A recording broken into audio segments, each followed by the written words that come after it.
Now, I'm not an astronomer, but I always find wonder and comfort whenever I spot the North Star in a twinkling, moonlit sky.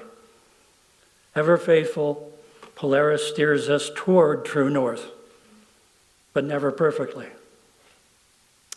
I have a more personal North Star too, which has guided me throughout my life. The American Declaration of Independence and the U.S. Constitution as amended. Together they have guided me to places, people, and purposes that I only dreamt of as a boy. I was born on the second Goold family farm in Livingston County in central Illinois. The first Goold family farm foundered during the Civil War. That was when 2 of the 3 sons of my great-great-grandparents died while serving in the Union Army.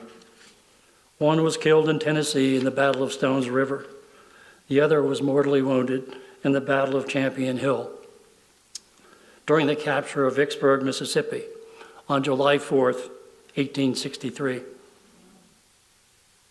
Now, we don't get to pick our parents, but I certainly won the lottery in that regard as the son of Jim and Jean Goold.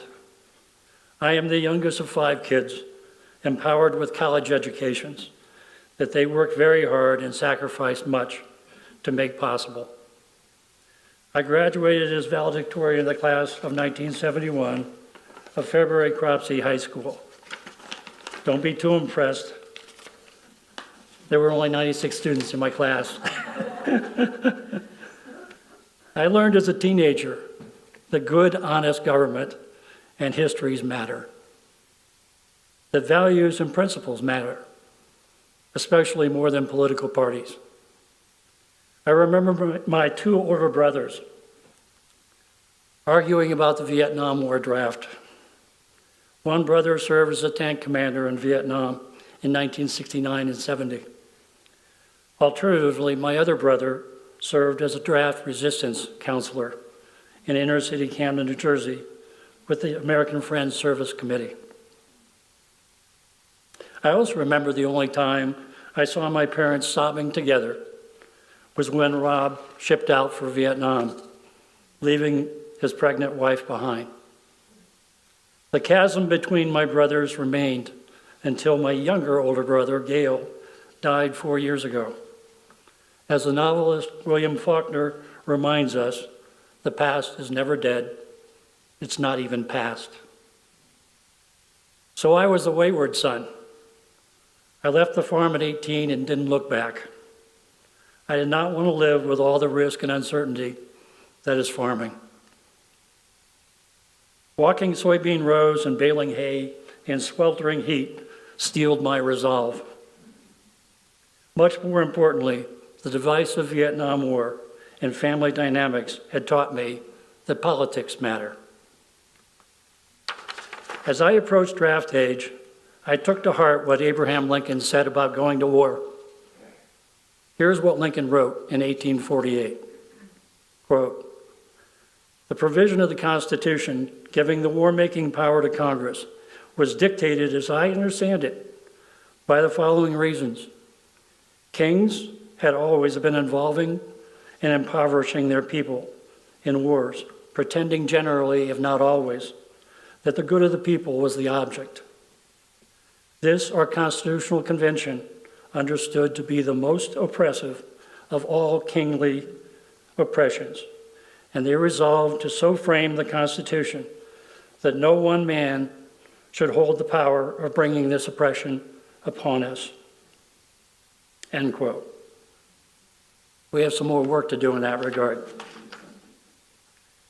At a relatively young age, I had a sense of what George Orwell once observed, quote, "The present is about the past, and the past is about the future."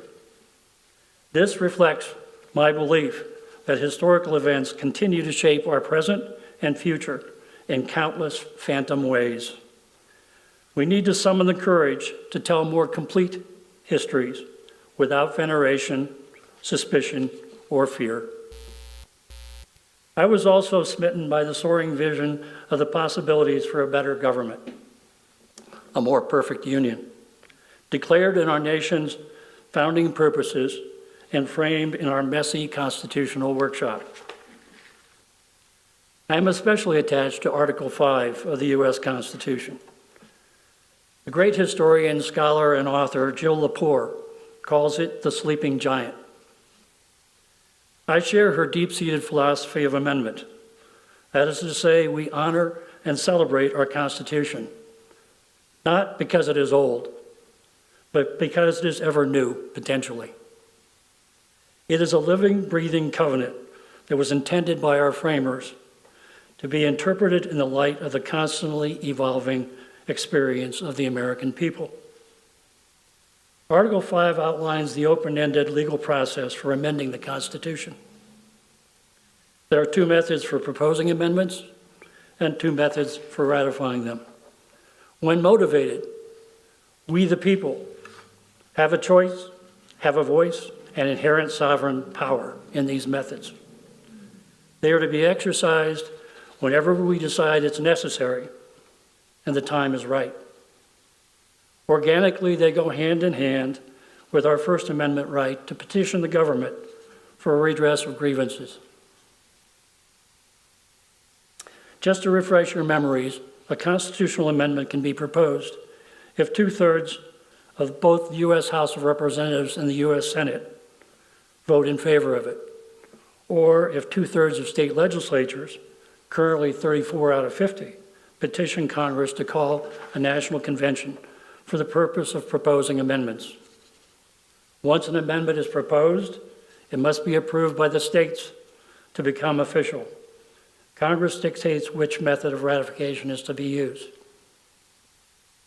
Either 3/4 of state legislatures, currently 38 out of 50, vote to approve the amendment, or 3/4 of the states approve the amendment via a specially elected state ratifying convention. Now, reasonable Americans can agree or disagree on whether the current limitations of Article 5 are too strict, too lenient, or should be left alone. But my superseding point today is to underscore that Article 5 is what breathes life into the U.S. Constitution and makes it adaptable, amendable. As Justice Louis Brandeis once observed, our Constitution is not a straitjacket. Ultimately, the power of how we the people, how we as a nation are to govern ourselves rests in our hands. Remarkably, the framers of our Constitution called into life a being the development of which the most gifted among our founding fathers could not have foreseen 250 years ago. They had created a governmental organism and embedded in its DNA the capacity to respond to profound societal changes, unpredictable growth, and unimaginable technological innovation, in keeping with the times in which we live. Our quest for a more perfect union is and always will be a work in progress. This is why it chafes whenever I hear an American boast, "This is not who we are," as though we have arrived. Rather, we must lift our sights and remind our pilgrim souls that this is not what we could be. I graduated early from Oberlin College, the first college in America to admit African Americans and women. I was like a kid in a candy store at Oberlin. That's also where I met Don Pease, a local Oberlin councilman and publisher-editor of the award-winning Oberlin News Tribune. I was working in the 1972 George McGovern presidential campaign. Don was one of the few Ohio public officials who would appear on the same public platform with George McGovern. 2 years later, 1974, I spent my fall break in Oberlin working in the Pease for State Senate campaign. When Don was elected, he asked me to come work with him as a legislative assistant in the Ohio State Senate. I was in the first small group of full-time legislative staff. Seemingly, the sun, the moon, and the stars had aligned for me. I had befriended and gone to work with the best public servant and mentor I have ever known. I managed Don's first congressional campaign in 1976. He spent a total of $56,000 and one going away. So there I was in January 1977 on Capitol Hill, starting work at age 24 as a legislative assistant for a first-term congressman for $19,000 a year. Truthfully, I would have worked for half that amount and taken a second job for the opportunity of a lifetime to help pursue a more perfect union. While at Oberlin College, I had also developed a passion for universal human rights, starting the local chapter of Amnesty International on campus. That's when I began researching Idi Amin and his genocidal regime in the fledgling nation of Uganda in the heart of Africa. Winston Churchill used to call Uganda the Pearl of Africa. Amin called himself the conqueror of the British Empire. By 1977, as many as 500,000 Ugandans, including their archbishop, had been slaughtered by Amin and his mercenaries. Millions more had been forced to leave the country, including the family of New York City Mayor Zoran Mamdani, as it turns out. What happened next is capsulized in these twin articles from the New York Times of April 1978, titled The Ugandan Connection, and the Akron Beacon Journal of August 1979. This is my favorite. How did a quiet congressman from Ohio help bring down Africa's nastiest dictator?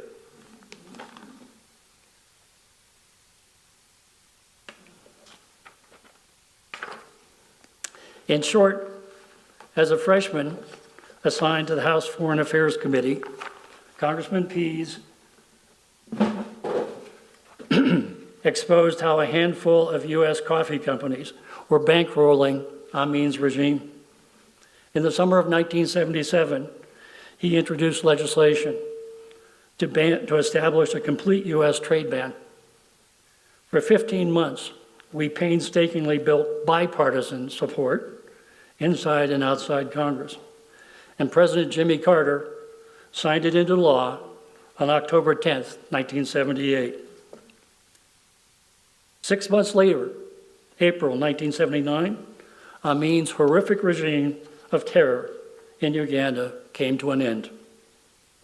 Whenever Don wanted to poke me after that, he would good-naturedly call me the conqueror of the British Empire. That was a very different time, when serious legislators in Congress with good ideas, even first-termers, sponsored bills, held weekly hearings, and routinely offered amendments. If they were skillful, the rookies even saw some of their amendments enacted into law. In 1979, Don appointed me to lead his staff at 26 years of age. Sort of a rebel without a clue. I was one of the youngest people to serve as the chief of staff in Congress. I was revved up and raring to go. How lucky could one young man be? What could possibly go wrong? Well, sadly, by 1979, Northeastern Ohio was at the leading edge of American deindustrialization. The terms Rust Belt and outsourcing creeped into our vocabulary. Our country was hemorrhaging good-paying jobs in auto, steel, and related industries amidst a craze for so-called free trade agreements.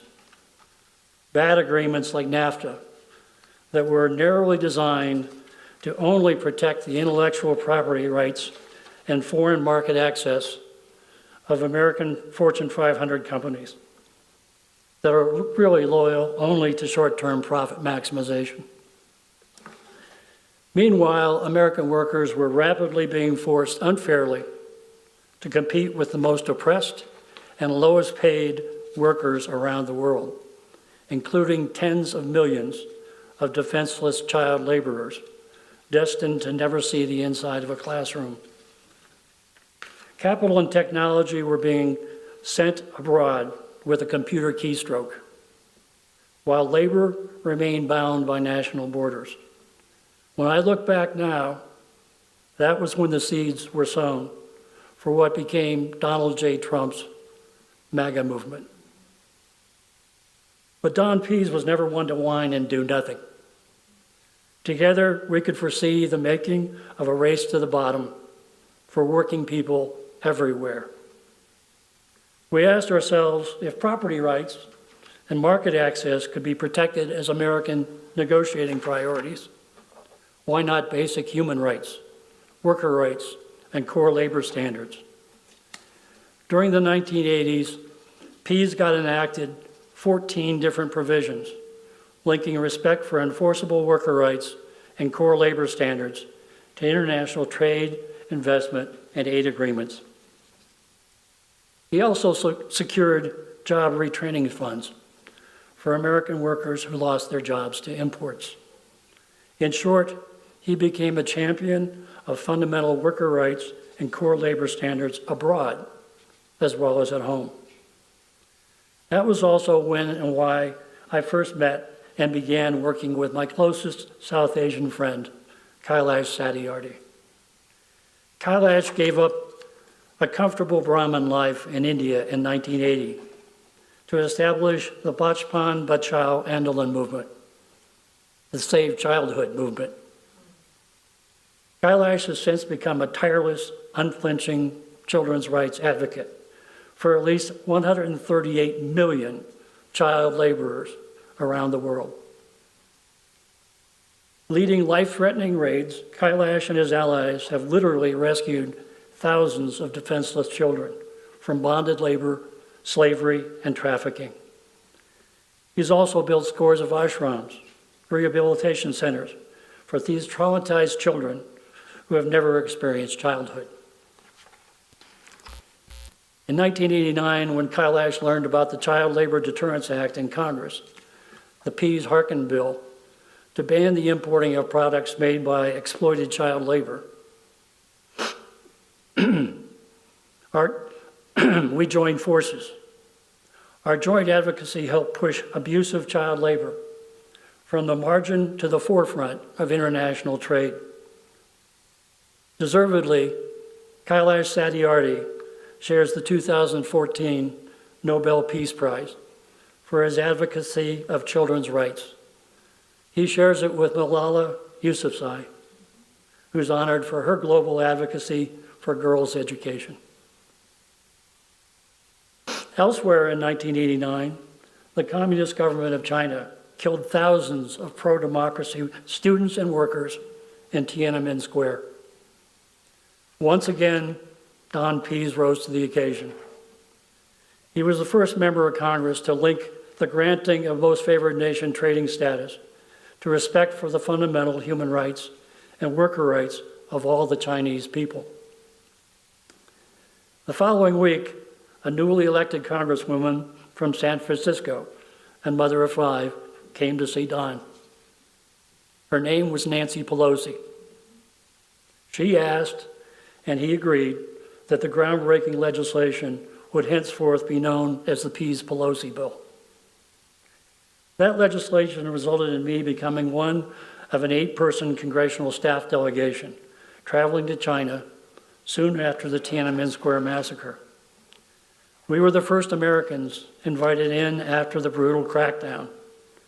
Chinese government officials simply could not believe that the United States would condition trade and business relationships on how they treated their own people and workers. I spent nearly a month in China, traveling far and wide in lively discourse to explain why we as Americans were deadly serious. Not many Chinese officials at that time were familiar with the American Declaration of Independence. They didn't understand that we as Americans hold these truths to be self-evident, that all men are created equal, that they are endowed by their Creator with certain unalienable rights, that among these are life, liberty, and the pursuit of happiness. Certainly this Illinois farm boy was a long ways from home in Beijing, engaged in always respectful but often contentious meetings in the Forbidden City and elsewhere. Wherever I went and whenever I was asked, I always made a point of sharing pocket copies of our Declaration of Independence and our Constitution as amended. Ironically, I also learned then that the Forbidden City was deliberately designed to be the earthly mirror of the North Star, in accordance with ancient Chinese cosmology. In 1998 and 99, I also had the honor and privilege to serve as a lead U.S. negotiator at the United Nations International Labor Organization in Geneva, Switzerland. Delegations from 187 countries met for 1 month in each of 2 years to hammer out a new treaty and the time-bound action plan for the prohibition and elimination of the worst forms of child labor, including slavery, forced labor, and trafficking. In 2020, it became the first ILO treaty to be universally ratified. One of the most fulfilling experiences of my work life was to be there at the culmination of the global march against the worst forms of child labor, and to welcome Kailash and thousands of former child laborers from every continent into the halls and onto the dais of the United Nations ILO headquarters in Geneva. A rowdy bunch they were. After Don Pease's retirement in 1992, I went on to serve as Chief of Staff or Legislative Director and Foreign Policy Advisor for several other members of Congress listed in today's bulletin. Each of them sponsored legislation to advance the labor and human rights work that Don Pease had started. For instance, I was staff director for Bernie Sanders for several years, the only independent member of Congress. When I first went to work with Bernie, he could caucus in a phone booth. He hired me, even though I'm not a democratic socialist.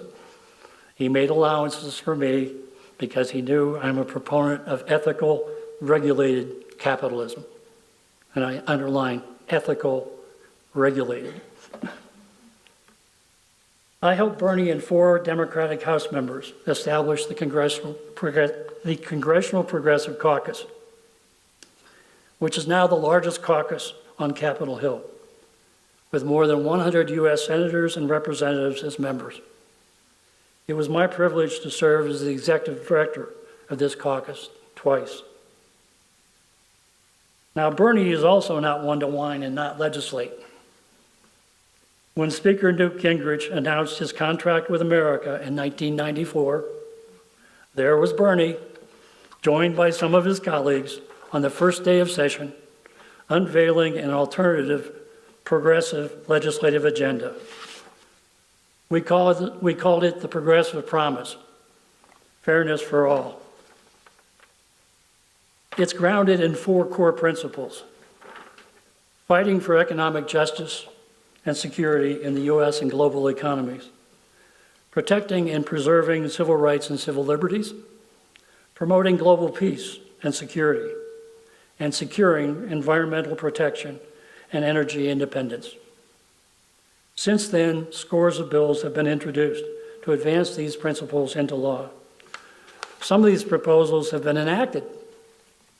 32 years later to this day, this progressive action agenda still beckons. It offers a guide star toward a more perfect union.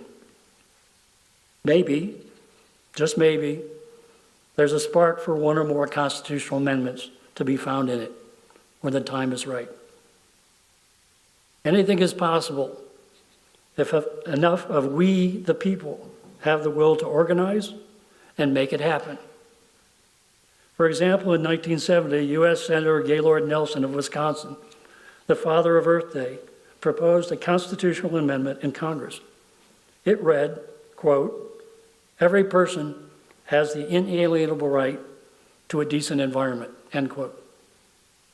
It has not been approved yet, but it did inspire Montanans 2 years later in 1972, when they gathered in Helena to write our new state constitution.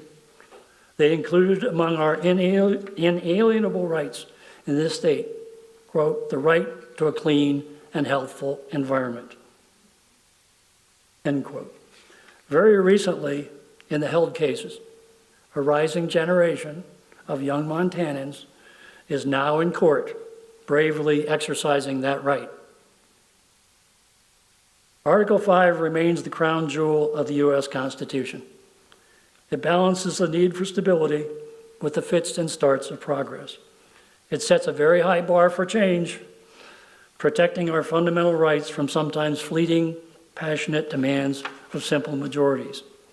Yet it leaves the door open to future generations and for us to redress the mistakes of the past and adapt our government to the challenges of the future. Keeping our democratic republic requires active participation. It requires every one of us as citizens to understand our Constitution and to use the mechanisms that sustain it. Article 5 is our ultimate guarantee that we, the people, remain the masters of our own destiny. It is our promise that America will always have the power to pursue a more perfect union. To wrap up, let me circle back in my star-crossed odyssey almost to where I began my remarks. It's a true story that Don Pease and his wife Jeannie love to tell. Quote, "A little boy came to our front door in Oberlin, and he had his piggy bank with him. Jeannie went to the door. The boy said he wanted to give his pennies to Congressman Pease. Jeannie asked him why, and he said, 'Oh, my mom and dad said Congressman Pease is the poorest politician they know.'" I beg to differ. Thanks for listening. Be brave. Let's get on with making amends.